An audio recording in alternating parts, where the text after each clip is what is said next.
Shalom Bapak Ibu Saudara yang dikasihi Tuhan, senang hari ini kita bisa berjumpa lagi. Dan saya percaya semua kita tetap dalam perlindungan Tuhan, dalam pemeliharaan Tuhan yang luar biasa.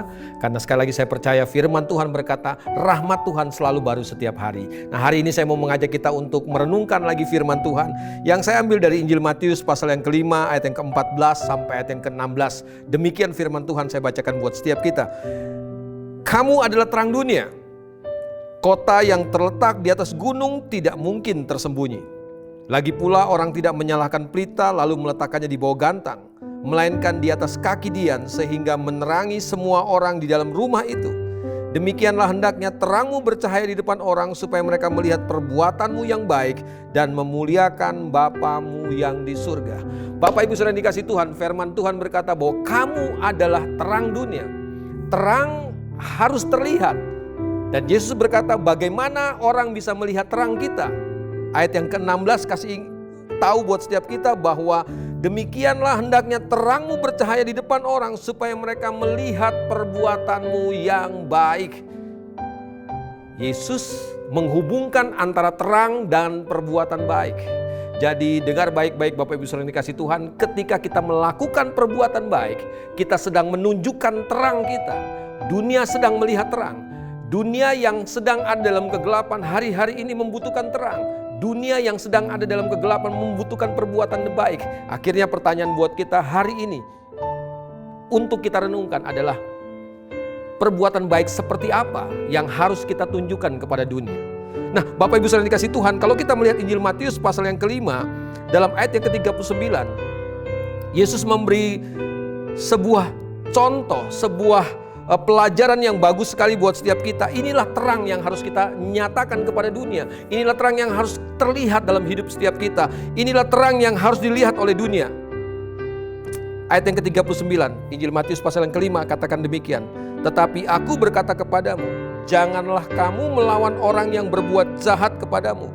Melainkan siapapun yang menampar pipi kananmu, berilah juga kepadanya pipi kiri. Yesus memberi contoh buat kita. Yesus memberikan sebuah gambaran perbuatan baik apa yang harus kita kerjakan dalam hidup kita. Dia berkata, kalau ada orang yang menampar pipi kananmu, kata firman Tuhan, beri juga pipi kirimu. Apa artinya buat setiap kita? Saya percaya bahwa ini bukan cuma sekedar berarti kita mengampuni, ini bukan sekedar berarti bahwa kita tidak membalas, tapi ada hal yang saya ingin sampaikan buat setiap kita, makna dari kebenaran ini, yaitu ketika kita ditampar pipi kanan, saya percaya itu menyakitkan. Tapi firman Tuhan katakan, kasih lagi pipi kiri. Untuk apa saudara? Untuk ditampar lagi, artinya gini, disakiti lagi. Dengar baik-baik, kalau kita pernah disakiti, jangan pernah takut untuk disakiti lagi. Jadi firman Tuhan mau ajar buat setiap kita bukan cuma sekedar mengampuni, kita bukan cuma sekedar tidak membalas, tetapi kita siap untuk disakiti, kita siap untuk dikecewakan. Yesus pernah berkata kepada murid-muridnya ketika Petrus tanya, berapa kali kami harus mengampuni orang yang bersalah kepada kami? Yesus berkata 70 kali 7 kali. Dalam Alkitab saya teringat dengan sebuah kisah pengalaman Daud ketika Daud dikejar-kejar oleh Saul.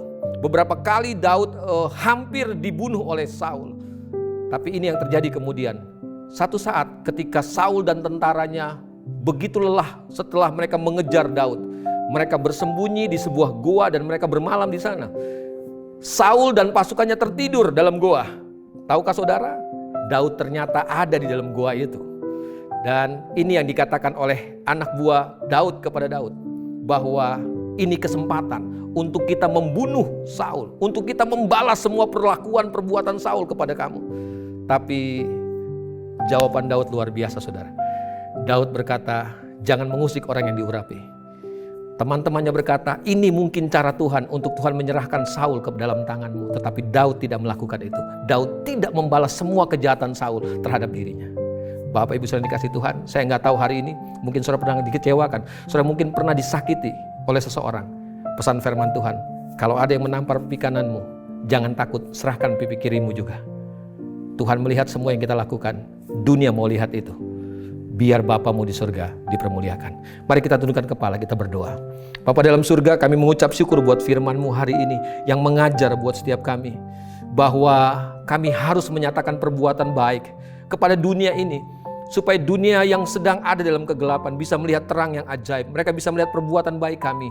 dan nama-Mu akan dipermuliakan Bapa di dalam dunia ini. Pakai setiap anak-anak-Mu Tuhan, apapun yang sedang kami alami, kekecewaankah, sakit hatikah yang pernah kami alami beberapa waktu belakangan ini, kami serahkan semuanya ke dalam tangan Tuhan. Kami butuh kasih karunia Tuhan untuk menanggung segala sesuatu ini Tuhan, supaya kami jadi orang-orang yang bukan cuma sekedar mendengar firman-Mu, tapi kami juga menjadi pelaku-pelaku firman-Mu. Karena kami dipanggil untuk menjadi terang, kami dipanggil untuk menjadi pelaku firman-Mu, kami dipanggil untuk melakukan perbuatan baik, supaya nama-Mu Bapa dipermuliakan. Terima kasih Bapa Surgawi, hiburkan yang susah, kuatkan yang lemah, sembuhkan yang sakit hari ini. Kami mengucap syukur di dalam nama Yesus Kristus Tuhan, kami berdoa.